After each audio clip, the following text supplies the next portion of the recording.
Halo semua, Assalamualaikum warahmatullahi wabarakatuh. Apa kabar teman-teman semua? Ketemu lagi pada video kali ini. Kita akan melanjutkan latihan soal SJT kita ya. Saya fokus di SJT dulu. Insya Allah nanti saya akan bikin video untuk yang P4 juga. Tapi mungkin beberapa hari ke depan saya akan buat video manajerial, sosiokultural, ataupun request terbanyak dari teman-teman ya. Sekarang request terbanyak itu adalah soal IPS ya, IPS terpadu. Baik teman-teman yang belum kebagian, ebook saya bisa lihat di deskripsi soal untuk pemesanan ebooknya. Tadi masih banyak yang bertanya ya, katanya harganya berapa, kemudian transfer kemana, padahal sudah dijelaskan ya. Silahkan buka di komentar ya, ada di komentar juga, saya simpan di komentar teratas itu saya simpan nomor WhatsApp saya dengan nomor rekening saya ada di situ ya teman-teman. Ini saya buat khusus untuk subscriber saya, jadi ini hanya untuk subscriber saya saja ya teman-teman. Baik, kita langsung lihat soalnya. Jangan lupa subscribe, like, dan bantu share ke sosial media teman-teman sebanyak-banyaknya. Kita mulai dari soal yang paling mudah dulu ya. Jadi semua konten kreator itu bohong kalau mengatakan ini pasti masuk. Sekarang kita mempersiapkan segala sesuatunya teman-teman. Kedepannya nanti saya akan buat juga SJT khusus untuk teknis ya, untuk pedagoginya dan sebagainya. Tapi dia berbentuk SJT. Kita lihat dulu yang gampang dulu ini, nanti soalnya akan makin lama makin hot ya. Ini sebagai pemanasan dulu untuk teman-teman.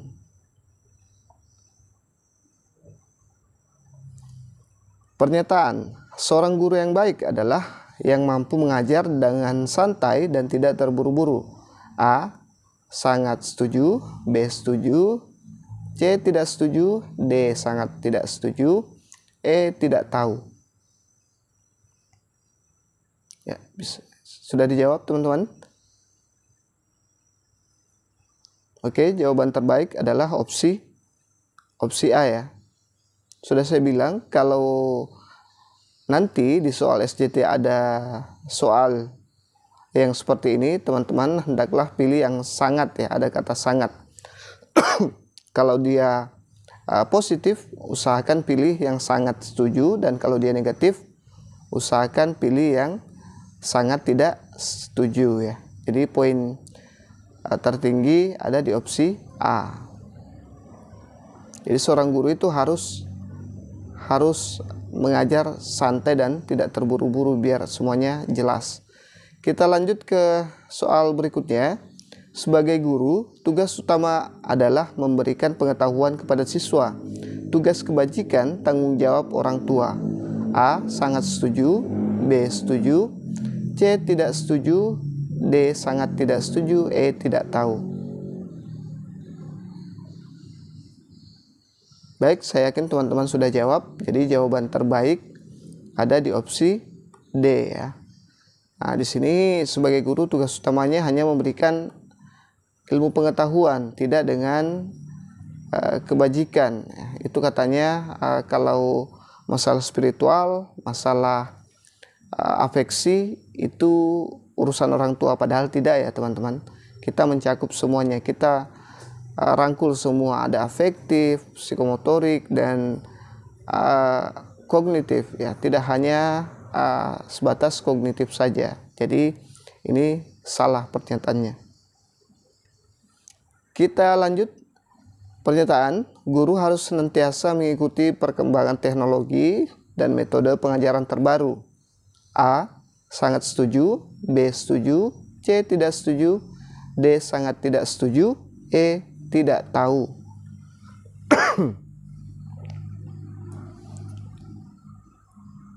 Ya, jadi jawaban yang tepat adalah opsi A. Jawaban memiliki poin tertinggi. Di sini memang guru harus selalu dituntut untuk melakukan pengembangan diri ya, terutama sekarang zamannya teknologi ya. Sekarang yang lagi trending di teknologi itu adalah aplikasi Canva. hampir semua guru mengarah ke aplikasi Canva tersebut karena memang menarik. Jadi perlu untuk terus mengembangkan diri teman-teman. Kita lanjut ke soal berikutnya. Pernyataan, seorang guru harus memiliki kemampuan untuk mengelola kelas dengan baik dan menjaga disiplin siswa. A. Sangat setuju. B. Setuju. C. Tidak setuju. D. Sangat tidak setuju. E. Tidak tahu. Baik, jawaban terbaik ada di opsi A ya, sangat setuju ya. Seorang guru itu harus memiliki kemampuan untuk mengelola kelas dengan baik, biasa disebut dengan pedagogi, dan menjaga kedisiplinan siswa. Kita lanjut ke soal berikutnya. Pernyataan, guru harus memiliki empati terhadap perbedaan individu siswa dan memahami kebutuhan mereka dengan baik. A. Sangat setuju. B. Setuju. C. Tidak setuju. D. Sangat tidak setuju. E. Tidak tahu.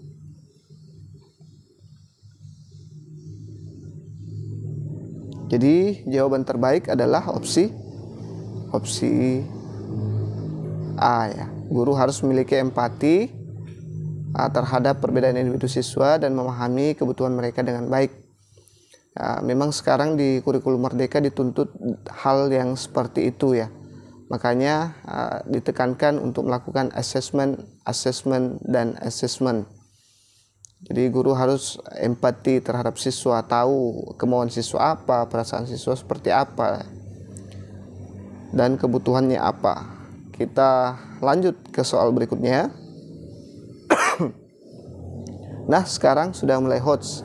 Tapi sebelum itu saya minta bantuan teman-teman untuk di-subscribe, like, dan share ke sosial media teman-teman sebanyak-banyaknya biar saya makin semangat untuk mengupload video-video terbaru. Terdapat peserta didik yang mengadu kepada guru bahwa ia selalu melakukan tugas piket kebersihan kelas sendiri. Anggota yang lain tidak mau terlibat membersihkan kelas. Mereka memaksa dan mengancam melaporkan hal tersebut pada wali kelas. Sebagai guru yang mengetahui hal tersebut, apa yang akan Anda lakukan? A. Memberikan hukuman kepada seluruh anggota piket kebersihan karena tidak dapat membangun kerjasama yang baik dalam tugas yang menjadi tanggung jawabnya. B. Guru melakukan evaluasi keterlibatan siswa terkait kegiatan piket kebersihan kelas, serta menyampaikan hasilnya agar menjadi perhatian seluruh siswa untuk terlibat dalam tanggung jawab tersebut. C. Memberikan teguran kepada siswa yang tidak mau terlibat dalam kegiatan piket kebersihan kelas agar siswa yang rajin tidak terpengaruh dan dia tidak mengulangi perbuatannya.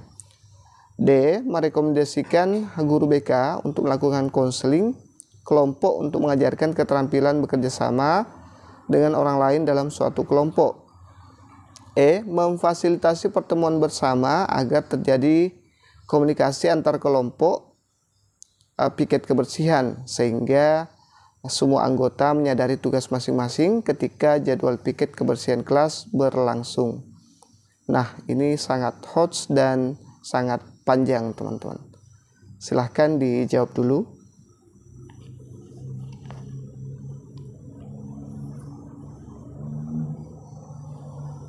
Baik, jadi jawaban terbaik adalah opsi E ya teman-teman. Memfasilitasi pertemuan bersama agar terjadi komunikasi antara anggota kelompok piket kebersihan sehingga semua anggota menyadari tugas masing-masing ketika jadwal piket kebersihan kelas berlangsung. Nah, inilah jawaban terbaik yang memiliki poin tertinggi di antara opsi-opsi lainnya. Memberikan hukuman sudah sering kita bahas ini. Hindari dulu pemberian hukuman ya. Kemudian opsi B, guru melakukan evaluasi keterlibatan siswa terkait kegiatan piket kebersihan kelas serta menyampaikan hasilnya agar menjadi perhatian seluruh siswa untuk terlibat dalam tanggung jawab tersebut. Saya kira ini agak bagus juga, tapi belum sebagus opsi E ya teman-teman. Dari kata memfasilitasi pertemuan ini, semuanya harus berembuk, semuanya harus ketemu ya. Tidak cukup dengan hanya evaluasi saja. Memberikan teguran kepada siswa yang tidak mau terlibat dalam kegiatan piket. Nah, kalau memberikan teguran bagus juga, bisa jadi kalau ditegur agar siswa yang rajin itu tidak terpengaruh dan tidak mengulangi perbuatannya. Tapi sebelumnya difasilitasi dulu, dicari baiknya dulu. Nanti kalau misalnya tetap seperti itu baru diberikan teguran ya. Kemudian dievaluasi seperti itu. Opsi D merekomendasikan guru BK untuk melakukan konseling kelompok untuk mengajarkan keterampilan bekerja sama dengan orang lain dan dalam suatu kelompok. Kalau merekomendasikan itu bisa jadi ya, dan bisa jadi tidak juga. Jadi ini agak lemah ya teman-teman dibanding yang lain.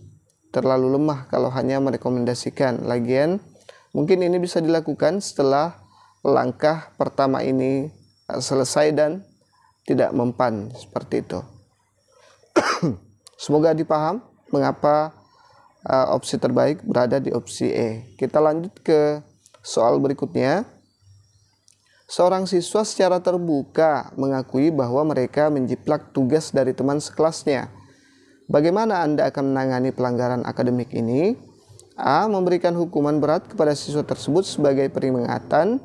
B. Memberi siswa peluang kedua untuk mengerjakan tugas dengan baik.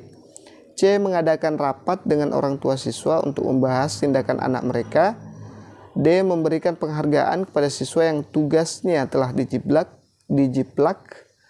E. Memberikan pemahaman kepada siswa tentang konsekuensi dari plagiarisme. Jawab dulu.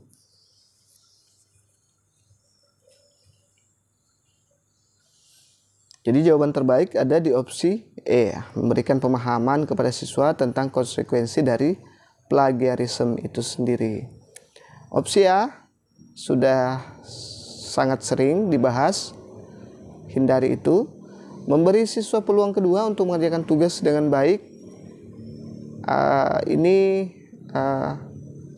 tidak akan ada penyelesaian ya. Bisa jadi kalau dikasih peluang kedua dia akan melakukan lagi peluang ketiga. Minta lagi peluang keempat dan seterusnya, tak akan ada habisnya. Ya. Mengadakan rapat dengan orang tua siswa untuk membahas tindakan anak mereka. Ini saya pikir bukanlah hal yang mengharuskan orang tua siswa ya, mengharuskan dibahas dengan orang tua siswa. Mungkin ini nanti ya, nanti berulang-ulang baru kita rapat dengan orang tua siswa. Memberikan penghargaan kepada siswa yang tugasnya yang telah dijiplak ya. Jadi yang telah dijiplak dapat penghargaan dan yang menciplak terus semangat menciplak terus ya. Jadi tidak ada penyelesaian di sini. Oke, kita lanjut ke opsi soal selanjutnya. Anda sedang mengawasi anak-anak dalam permainan di lapangan bermain. Anda melihat seorang siswa yang tampak cedera dan menangis. Apa yang akan Anda lakukan? A. Mengabaikan siswa tersebut dan melanjutkan mengawasi yang lain. B. Mencoba meredakan cedera siswa tersebut tanpa memberitahu orang tua atau staf sekolah. C. Memanggil orang tua siswa tersebut dan memberitahu mereka tentang kejadian tersebut. D. Menghukum siswa tersebut karena bermain dengan kasar. E. Meninggalkan lapangan bermain dan pergi ke ruang guru.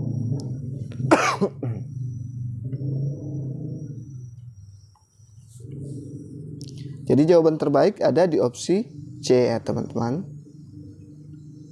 Nah, kalau ada kejadian seperti ini sebaiknya langsung dihubungi orang tuanya karena bisa jadi nanti terjadi kesalahpahaman antara pihak sekolah dengan orang tua. Opsi A mengabaikan, ini sudah sering saya katakan, hindari opsi yang ada seperti ini ya. Hukuman, mengabaikan, menghindari ya. Mencoba meredakan cedera siswa tersebut tanpa memberitahu orang tua atau staf sekolah. Ini opsi kedua terbaik setelah opsi C ya teman-teman. Tapi ini agak riskan juga, yang namanya cedera itu pasti akan dibawa pulang ke rumah siswa dan itu akan kurang bagus kalau diketahui orang tua siswa, bisa salah paham nanti. Opsi D, menghukum siswa tersebut karena bermain kasar, ya sangat tidak menyelesaikan masalah, hanya menambah masalah. Meninggalkan lapangan bermain dan pergi ke ruang guru. Nah, ini sama dengan kata mengabaikan, menghindari, dan sebagainya. Oke. Kita lanjut ke soal berikutnya.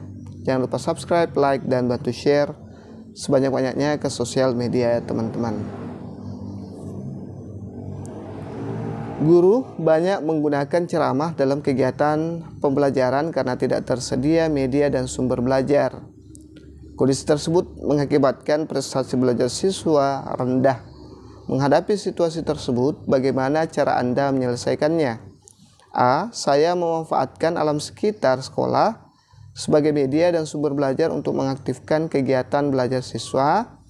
B. Saya menugaskan siswa membuat media dan sumber belajar yang menunjang topik pembelajaran sehingga mereka lebih aktif di kelas. C. Saya bekerja sama dengan orang tua atau wali murid untuk memberikan sumbangan dalam pengadaan media dan sumber belajar. D. Saya meminta siswa untuk belajar di kelas dengan tenang dan memperhatikan penjelasan guru dengan baik agar berprestasi.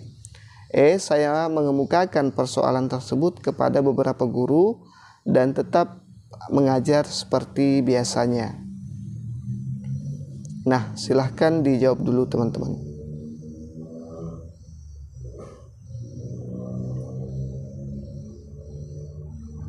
Jadi jawaban terbaik ada di opsi A ya.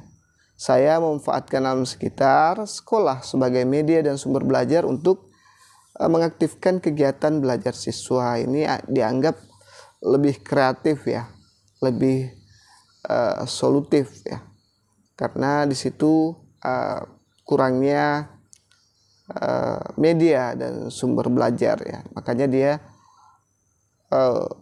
berkreativitas untuk belajar di lingkungan sekolah. Ini sesuai dengan metode inquiry atau konstruktivisme. Untuk opsi B, saya menugaskan siswa membuat media dan sumber belajar yang menunjang topik pembelajaran sehingga mereka lebih aktif di kelas. Membuat media itu dan bukan tugasnya siswa ya, itu tugas guru. Saya bekerja sama dengan orang tua atau wali murid untuk memberikan sumbangan. Nah, ini membebankan lagi orang tua siswa atau wali murid ya. Apalagi untuk guru honorer ini sangat tidak cocok ya, kecuali kalau dia sudah ASN mungkin bisa ya. Saya minta siswa untuk belajar di kelas dengan tenang dan memperhatikan penyelesaian guru dengan baik agar berprestasi. Nah, ini hanya menggunakan metode ceramah saja. Ini kurang efektif di zaman sekarang ya Bapak Ibu. Maaf. E. Saya mengemukakan persoalan tersebut kepada beberapa guru dan tetap mengajar seperti biasanya. Ya, ini juga bagus, hanya mengemukakan ya, sebatas mengemukakan persoalan tersebut dan tetap mengajar seperti biasa. Berarti kurang bagus, kurang full tindakannya ini, kurang kreatif ya. Jadi yang terbaik adalah opsi A. Kita lanjut ke soal berikutnya. Dalam perjalanan menuju sekolah, pada pemberhentian di perempatan, Anda melihat siswa SMA pengendara motor berhenti melewati garis marka jalan. Anda akan melakukan apa? A. Menegur dengan tegas agar siswa tersebut tidak melampaui garis marka jalan demi keselamatannya. B. Menjelaskan di depan kelas tentang kasus yang Anda alami agar siswa Anda tidak melakukan pelanggaran lalu lintas. C. Menegur dengan santun agar siswa tersebut tidak melampaui garis marka jalan demi keselamatannya. D. Berteriak dengan keras agar siswa tersebut tidak melampaui garis marka jalan demi keselamatannya. E. Memotret kejadian itu dan menyampaikan pelanggaran itu kepada para siswa di sekolah agar tidak melakukan hal seperti itu. Jawab dulu.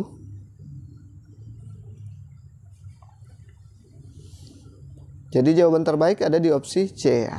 Menegur dengan santun agar siswa tersebut tidak melampaui garis marka jalan demi keselamatannya ya. Ini dia kasusnya kan bukan siswa kita ya. Kita juga guru, tapi yang kita hadapi ini adalah anak SMA yang bukan siswa kita. Biasanya kalau bukan siswa kita itu kadang agak melawan. Jadi kalau kita tegur dengan keras, dengan tegas, itu bisa jadi bumerang buat kita sendiri ya. Jadi opsi A saya anggap kurang bagus.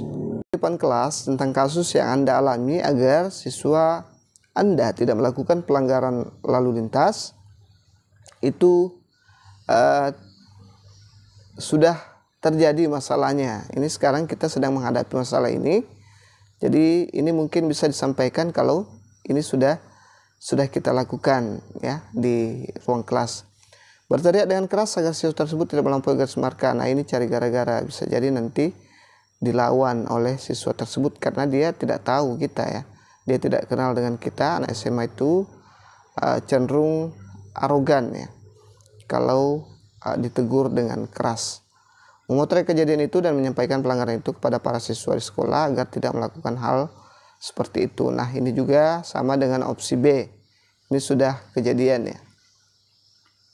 Jadi opsi terbaik adalah opsi C ya. Kita lanjut ke soal berikutnya. Seorang anak berminat pada kelompok peminatan bidang ilmu pengetahuan sosial ketika memilih studi lanjut ke SMA. Namun, orang tua bersikukuh agar anaknya memilih peminatan pada ilmu pengetahuan alam ya. Orang tua menginginkan anaknya menjadi dokter agar masa depannya terjamin. Menurut si anak, ia merasa tidak mampu jika studi lanjut di kedokteran dan kurang meminati pelajaran ilmu biologi, matematika, serta fisika kimia. Sebagai wali kelas, apa yang akan Anda lakukan? A. Menasihati si anak untuk patuh pada orang tua yang telah memilihkan masa depan yang baik, karena tidak ada orang tua yang berniat menjerumuskan anaknya. B. Memberikan saran kepada orang tua dan si anak untuk mengenal secara objektif kemampuannya dengan konsultasi pada psikolog untuk memilih bidang peminatan yang sesuai. C. Menyarankan kepada si anak untuk menyampaikan kepada orang tua bahwa dirinya tidak berminat dan merasa tidak mampu kuliah pada jurusan kedokteran. D. Bersama guru BK, Anda sebagai wali kelas akan memfasilitasi pertemuan antara orang tua dengan siswa. Anda akan mendiskusikan bersama-sama dengan menggunakan data-data sebagai dasar keputusan objektif. Oh ya, saya belum buat 5 opsi ya, tapi tidak apa-apa. Teman-teman silahkan jawab saja dulu. Ini lumayan hot dan panjang juga.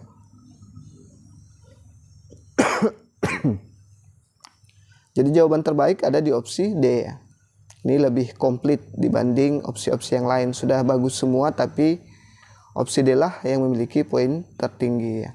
Sini dia bersama dengan dia mengajak guru BK, mengajak wali kelas, kemudian memfasilitasinya bertemu dengan orang tua dan siswa ya. Berarti ada banyak yang dilibatkan di sini ya. Untuk mendiskusikan bersama menggunakan data-data sebagai dasar keputusan objektif ya. Kalau opsi A, kasihan anaknya dipaksa mengerjakan sesuatu yang tidak disukai dan biasa kalau seperti itu hasilnya akan tidak maksimal.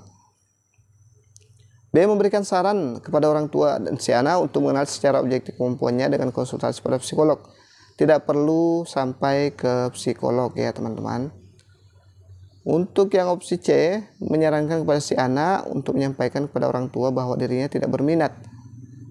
Ini juga bagus, tapi bisa jadi si anak itu takut atau tidak enak menolak kemauan orang tua.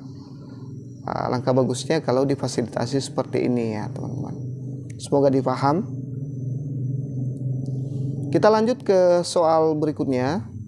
Salah satu tugas guru piket adalah membuat surat keterangan pemberian poin pelanggaran bagi guru, karyawan, dan siswa yang datang terlambat. Poin pelanggaran tersebut pada jumlah tertentu akan diberi sanksi sesuai kesepakatan. Ketika Anda menjadi guru piket, ada seorang guru dan anaknya, kebetulan anak tersebut sekolah di sekolah Anda, datang terlambat 30 menit. Sesuai aturan, datang terlambat 30 menit harus diberi poin pelanggaran sebanyak 30 poin. Tiba-tiba, teman Anda yang terlambat tersebut meminta kepada Anda agar dia dan anaknya tidak dibuatkan surat keterangan poin pelanggaran karena alasan ban motor pecah, apa yang akan Anda lakukan? A. Memenuhi permintaan teman Anda karena alasannya masuk akal, tetapi Anda laporkan kasus tersebut kepada kepala sekolah. B. Tetap membuat surat keterangan poin pelanggaran sesuai aturan, tetapi hanya untuk anaknya dan dilaporkan kepada kepala sekolah. C. Tetap membuat surat keterangan poin pelanggaran baik kepada teman Anda dan juga anaknya meskipun jumlah poinnya dikurangi. D. Tetap membuat surat keterangan poin pelanggaran kepada teman Anda dan juga anaknya sesuai aturan. E. Tetap membuat surat keterangan poin pelanggaran kepada keduanya dan melaporkan kepada kepala sekolah atas kasus ini.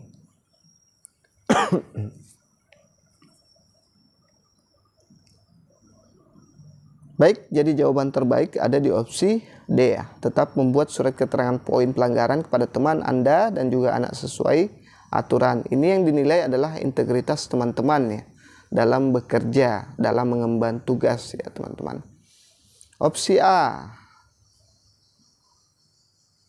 memenuhi permintaan teman, ini sudah tidak punya integritas lagi, tapi sama doang saja karena tetap dilapor ke kepala sekolah.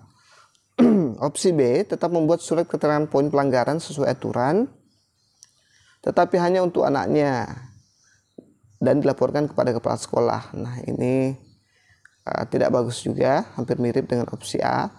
Tetap membuat surat keterangan poin pelanggaran baik kepada teman Anda dan juga anaknya meskipun jumlah poinnya dikurangi. Nah, ini dikurangi juga poinnya, jadi pelanggarannya tidak full ya. Opsi D, tetap membuat surat keterangan poin pelanggaran kepada keduanya dan melaporkan kepada kepala sekolah atas kasus ini ya. Tidak perlu dilaporkan lagi kepada kepala sekolah karena ini nanti akan sampai sendiri catatan poin pelanggaran ini akan sampai nanti. Jadi tidak perlu ada kata melaporkan ke kepala sekolah. Kita lanjut ke soal berikutnya. Tugas di sekolah, di rumah, dan di lingkungan sosial silih berganti. Satu tugas belum selesai dikerjakan, tugas berikutnya sudah menunggu. Dalam situasi seperti itu, bagaimana reaksi Anda? A. Lebih baik saya tinggalkan sama sekali situasi seperti itu, karena guru bekerja seperti robot. B. Saya ingin mengerjakan seluruh tugas, meskipun biasanya justru menjadi berantakan semua. C. Saya bekerja satu persatu, itu lebih baik daripada tugas tidak tertangani sama sekali atau meninggalkan tugas. D. Hal yang penting adalah semua tugas terselesaikan karena soal tuntas atau tidaknya pekerjaan tergantung pada situasi. E. Saya bekerja dengan cepat, semua tugas terselesaikan sepenuhnya dengan tuntas sesuai rencana dan waktunya. Nah, ini teman-teman, kemarin ini sudah dibahas di video sebelumnya, tapi soal yang di atas itu beda. Nah, ini yang saya takutkan. Kalau teman-teman kurang latihan, jangan sampai nanti merasa baru lagi soal ini. Padahal soal ini sudah dibahas, yang ada dosen itu, dikasih tugas sama dosen, ada itu ya teman-teman. Baik, jadi jawaban terbaik ada di opsi E ya. Saya bekerja dengan cepat, semua tugas terselesaikan sepenuhnya dengan tuntas sesuai rencana dan waktunya. Ini dianggap punya integritas yang baik ya dalam mengemban tugas. Lebih baik saya tinggalkan. Nah, ini tidak bagus sama sekali. Saya ingin mengerjakan seluruh tugas, meskipun biasanya justru menjadi berantakan semua. Ini asal melakukan tugas ya teman-teman. Kemudian opsi C, saya bekerja satu persatu, itu lebih baik daripada tugas tidak tertangani sama sekali. Nah, ini berarti dia kurang bagus dalam memanage waktunya. Hal yang penting adalah semua tugas terselesaikan karena soal tuntas atau tidaknya pekerjaan tergantung pada situasi. Nah, ini juga mirip dengan opsi C, teman-teman. Tidak ada hasil yang mantap di endingnya. Soal selanjutnya, jangan lupa subscribe, like, dan bantu share ke sosial media teman-teman. Ketika Anda tahu ada siswa berbeda agama tidak dapat mengikuti pelajaran tambahan yang dianggap sangat penting karena menyiapkan kegiatan ritual keagamaannya. Maka yang sebaiknya Anda lakukan adalah A. Tetap meminta siswa tersebut mengikuti pelajaran tambahan. B. Memberi nasihat kepada siswa tersebut untuk mengganti jadwal ritual keagamaannya. C. Menyerahkan keputusannya kepada siswa. D. Memberi nasihat bahwa pelajaran tambahan itu penting dan menyerahkan keputusannya kepada siswa tersebut apakah akan mengikuti atau tidak. E. Memperbolehkan siswa tersebut tidak mengikuti pelajaran tambahan dan memberi kesempatan untuk bertanya atau mengikuti jadwal kelas yang lain.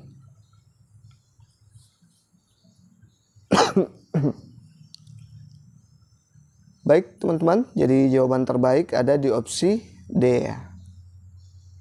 Memberi nasihat bahwa pelajaran tambahan itu penting dan menyerahkan keputusannya kepada siswa tersebut apakah akan mengikuti atau tidak. Nah, di sini kebetulan ada ritual keagamaan yang harus diikuti dan ada juga pelajaran tambahan yang sifatnya juga sangat penting. Nah, ini harus digarisbawahi ya teman-teman. Nah, jangan sampai teman-teman terkecoh ke opsi E ya. Itu kalau sifatnya tidak sangat penting, kita bisa lakukan di opsi E ini. Ini adalah opsi kedua terbaik dari opsi D ya teman-teman. Opsi A, tetap meminta siswa tersebut mengikuti pelajaran tambahan. Nah, ini terkesan tidak toleran terhadap agama yang dianut oleh siswa tersebut. Memberi nasihat kepada siswa tersebut untuk mengganti jadwal ritual keagamaannya. Tidak boleh ya. Tidak pernah ada jadwal ritual keagamaan yang diganti. Kalau memang harus bukan dia yang melakukan ya. Kalau agama itu kan bukan hanya person, tapi banyak orang ya. Menyerahkan keputusannya kepada siswa. Nah, ini juga bagus, tapi alangkah bagusnya kalau dinasihati dulu, baru kemudian diserahkan keputusannya kepada siswa tersebut. Kita lanjut ke soal berikutnya. Ada siswa yang menunjukkan kurang bergairah belajar di kelas Anda. Terkait dengan hal itu, tindakan yang Anda lakukan sebagai guru adalah A. Membiarkan saja karena sangat mungkin siswa tersebut tidak berminat pada mata pelajaran. B. Mengingatkan, namun bila tidak ada kemajuan abaikan saja dan fokus pada siswa-siswa lain yang menunjukkan kemajuan. C. Membangkitkan semangat siswa itu untuk belajar walaupun kemajuannya sedikit. D. Menggunakan berbagai cara untuk membangkitkan semangat belajarnya. E. Memahami kondisi siswa tersebut, berusaha terus menemukan cara membangkitkan semangat belajarnya. Silahkan dijawab dulu.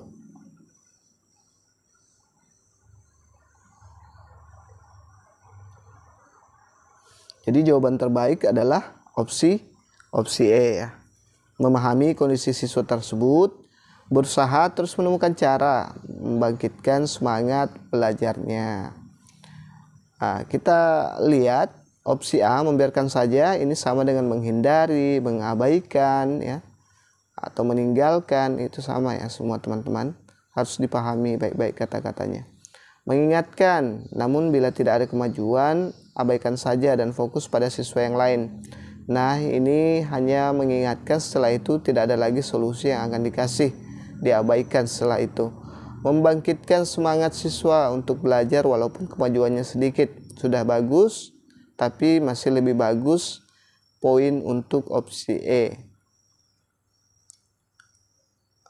Menggunakan berbagai cara untuk membangkitkan semangat belajarnya. Ini juga bagus. Ini poin tertinggi kedua setelah opsi E ya teman-teman. Ya, menggunakan berbagai cara untuk membangkitkan semangat belajarnya. Tapi ini bisa jadi negatif juga ya. Kalau kita memahami itu lebih bagus.